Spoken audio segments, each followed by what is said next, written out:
obviously this is all a moot point if we don't have an NFL season, which let's hope. Let's all knock on wood. Let's all the TMP out there. Sure.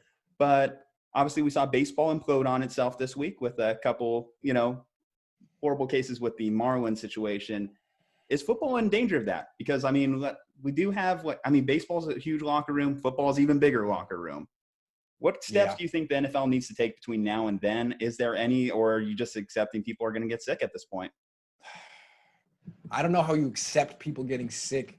You got to do something to prevent it. And I think it's discouraging what's going on with the MLB, because that's not a contact sport. They're doing everything they can to keep people away from each other. They're recycling balls between at bats so that not multiple people touch it.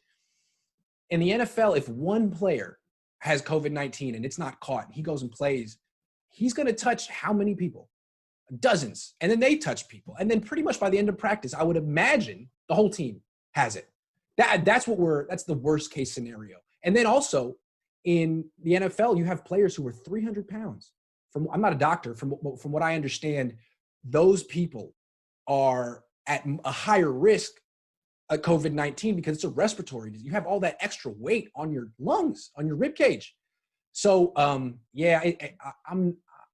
nervous. I want there to be the NFL because I cover it for a living and my money depends on it. But at the same time, I don't think it's not fair that these people should have to put their lives on the line for me to make $1 and for us to have entertainment. So I totally understand them being cautious, and I hope everything works out.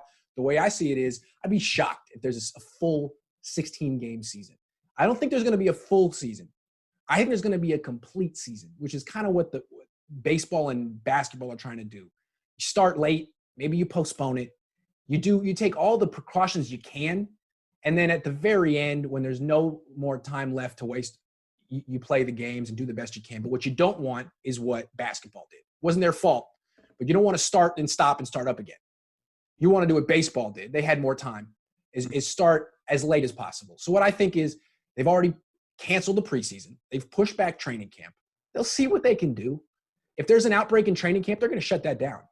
And if they can make it through training camp with no outbreaks, then they'll eventually start the season. But I wouldn't be surprised if they end up canceling the first month or two and then rescheduling everything, making sure everyone plays their division games, and then there's like a 10 or a 12-game schedule.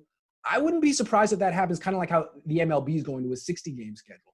And then, it's kind of, we're talking like multiple hypotheticals down the line, but if they were to go to a 12-game schedule, I don't think that helps the 49ers because their main competition in the NFC are teams with old quarterbacks.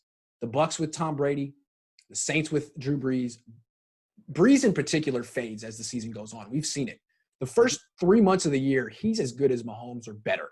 And then December and January comes along, and it's like he can't throw the ball anymore. He's lost velocity. Well, if he only has 12 regular season games to play, maybe that won't be an issue. So I think the Niners should be rooting for a full 16-game schedule.